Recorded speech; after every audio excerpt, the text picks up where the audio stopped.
దయచేసి నేను మిమ్మల్ని అడుగుతా ఉన్నా, నా మీద కక్ష ఉంటే నా మీద తీర్చుకోండి. అంటే అభం శుభం తెలియని నా కుమారుడి మీద, అమెరికాలో చదివి వచ్చాడు, ఎంఏ చేశాడు, డిలాయిట్ లో జాబ్ చేస్తున్నా నా కుమారుడి మీద మీరు ఈ విధంగా కక్ష తీర్చుకునే కార్యక్రమం చేయటం న్యాయమేనా, మీకు ధర్మమేనా అని అడుగుతా ఉన్నా. దయచేసి ఆలోచన చేసుకోమని అడుగుతా ఉన్నా. ప్రభుత్వాలు వస్తా ఉంటాయి, పోతా ఉంటాయి. మీరు అధికారంలో ఉన్నారు, దయచేసి ఒకసారి ఆలోచన చేసుకోండి. మేము అధికారంలో ఉన్నప్పుడు మీ మీదకి దాడికి రాలా. దయచేసి మీరు ఆ మైండ్ లో గానీ ఆ ఆలోచన గానీ ఉంటే తీసేసుకోండి. ఆనాటి ముఖ్యమంత్రి జగన్మోహన్ రెడ్డి గారి మీద అయ్యన్న పాత్రుడు గారు చేసిన విమర్శల్ని, నానా బూతులు తిట్టిన తర్వాత మీ ఇంటికి వచ్చి ఒక పెద్ద మనిషికి నిరసన తెలియజేయడానికి వచ్చాను తప్ప, మీకు చెప్తే ఈ వ్యవస్థని మారుస్తారేమో, 40 సంవత్సరాల చరిత్ర ఉన్న రాజకీయ అనుభవం ఉన్న చంద్రబాబు నాయుడు గారు ఒక మంచి చేస్తారేమో, ఒక మంచి ఉద్దేశంతో రాజకీయాలను తీసుకొస్తారేమో అని చెప్పేసి మేము ఆలోచన చేశాం. కానీ ఇప్పుడు రాజకీయంగా మా మీద కక్ష తీసుకోవచ్చు, రెడ్ బుక్ రాజ్యాంగాన్ని మీరు తీసుకురావచ్చు, మీరు అమలు చేయనివచ్చు. మా మీద ఎందుకు సార్?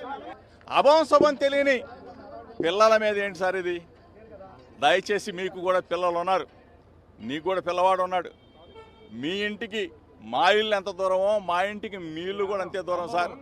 నేను గానా నా కుటుంబం గానా అగ్రిగోల్డ్ ఆస్తులో కానీ ఏదైనా తప్పు చేసుంటే విజయవాడ నడిబొడ్డులో ప్రజల సాక్షిగా అవసరమైతే ఊరేసుకుంటాం, తప్పు చేసుంటే ఊరేసుకుంటాం.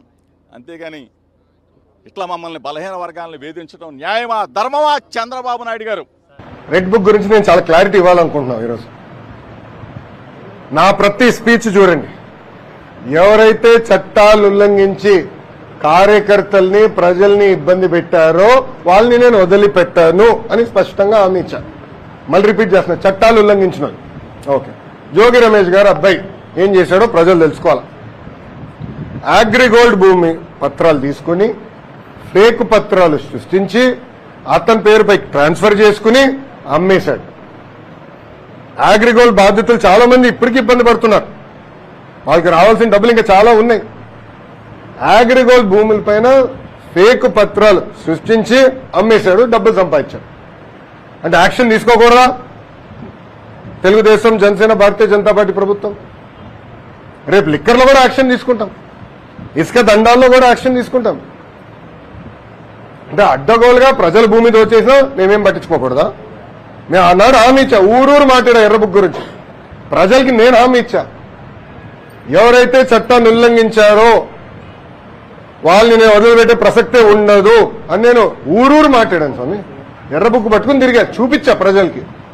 అందుకే ప్రజలు మాకు అంత అద్భుతమైన మ్యాండేట్ ఇచ్చారు. దాని ఒక్కోళ్ళే కాదు, అందరం కలిసికట్టుగా పోరాడడం, దాంట్లో భాగంగా రెడ్ బుక్ ఒక మ్యాండేట్ మాకు. నేను ఊరూరు చూపించా రెడ్ బుక్. నేను ప్రతి పబ్లిక్ మీటింగ్ లో చూపించా. నిన్న ప్రతి నియోజకవర్గంలో మేము గెలిచాం. సో ప్రజలు మాకు అంత క్లియర్ మ్యాండేట్ ఇచ్చారు. సో ప్రజలు కూడా చాలా క్లియర్గా ఉన్నారు, ఎవరైతే తప్పు చేశారో వాళ్ళని వదిలిపెట్టొద్దని క్లియర్గా చెప్తున్నారు. అదే అమలు చేస్తాం.